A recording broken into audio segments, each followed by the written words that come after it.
Είμαστε στη Βόρεια Εύβοια και αυτά είναι τα Γιάλτρα.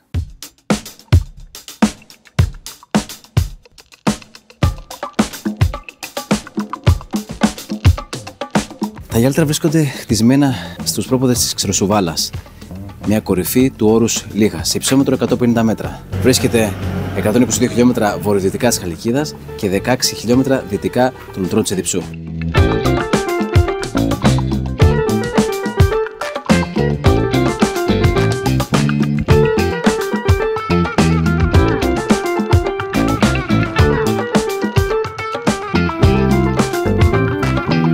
Εδώ βρισκόμαστε στην εκκλησία του χωριού, είναι ο Άγιος Νικόλαος, πολιούχος του χωριού, κατασκευασμένη το 1884 όπως μας λέει η πινακίδα.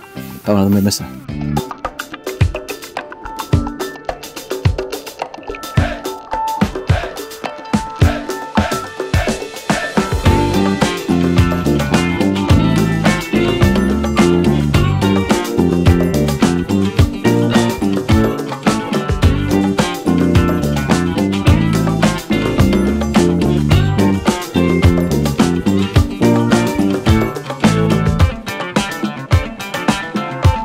Η βρύση αυτή είναι κατασκευασμένη το 1904, δωρεά του ίδιου του Αβέροφ που ήρθε εδώ στο χωριό.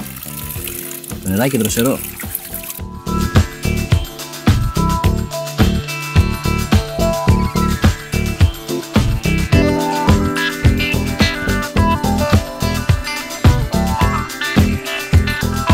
Τα Γιάλτρα πήραν το όνομά τους από δύο λέξεις, από το Υγεία και Λουτρά.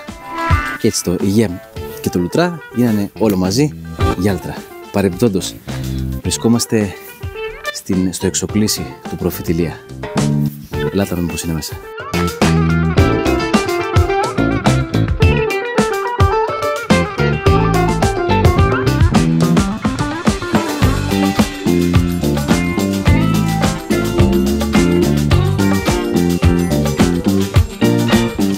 Όπως γράφει και η επιγραφή εδώ πάνω, η εκκλησία του προφήτη Ηλία, το εξοκλήσι του προφήτη Ηλία, είναι κατασκευασμένο το 1894, 10 χρόνια μετά από την εκκλησία του Αγίου Νικολάου.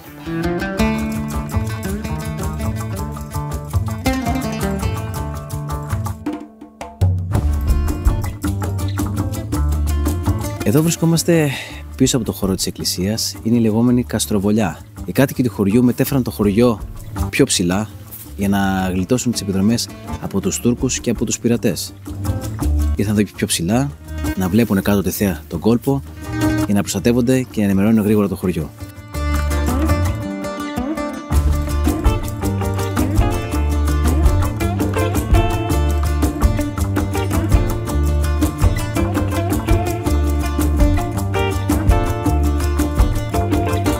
Και τώρα θα σας πω μια ιστορία όπως μου την είπανε και εμένα. Εδώ τους Γιαλτρανούς τους λένε πειρατές. Γιατί όμως?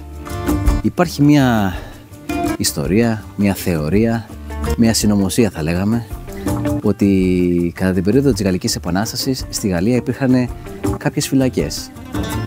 Στην Επανάσταση πάνω απέδρασαν κάποια από αυτές τις φυλακές, φύγανε με καράβια και η θάλασσα και ο άνεμος τους έφερε εδώ στην περιοχή. Κάποιοι από αυτούς μείναν εδώ πέρα, φτιάξανε σπίτια, φτιάξανε οικογένειες και αναμεθήκανε με το υπόλοιπο χωριό. Λένε μάλιστα ότι οι μισοί ήρθαν εδώ και άλλοι μισοί πήγανε προς Κοκκινομιλιά.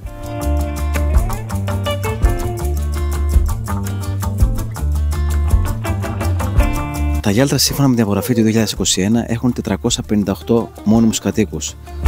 Πολλοί από αυτοί είναι και ξένοι υπήκοοι, κυρίως Άγγλοι και Γερμανοί. Πίσω μου ακριβώς βλέπουμε το γερμανοχώρι.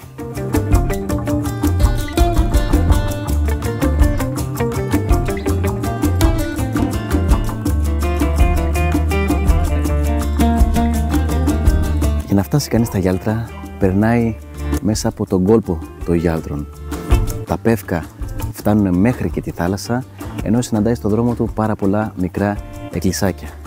Ο κόλπος βέβαια είναι τόσο γαλήνιος και ήρεμος που νομίζεις ότι είσαι σε λίμνη.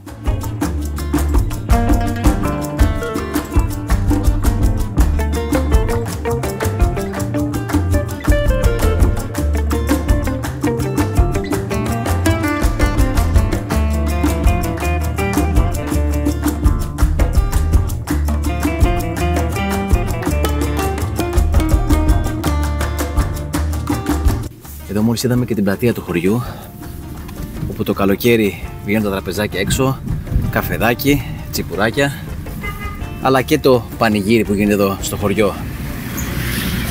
Υπάρχει ένας πάρα πολύ ωραίος δραστήριος σύλλογος γυναικών, αλλά και ένας καινούριος σύλλογος χορευτικός που διοργανώνει διάφορα έτσι ωραία πράγματα. Εδώ βρισκόμαστε και στην περιοχή της αγοράς, εδώ που είναι τα κεντρικά μαγαζιά του χωριού, το φαρμακείο, τα υπόλοιπα καφενεία, το mini market, γενικά το κέντρο του χωριού.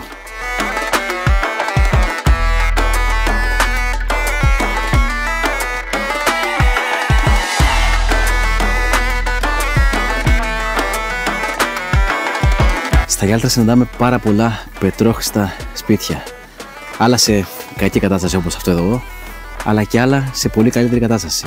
Τα Γιάλτα αναφέρονται για πρώτη φορά μετά την ενσωμάτωση της Εύβοιας στην υπόλοιπη Ελλάδα το 1835 και τότε προσαρτήθηκαν στο Δήμο των Λιχαδαίων, της Λιχάδας δηλαδή.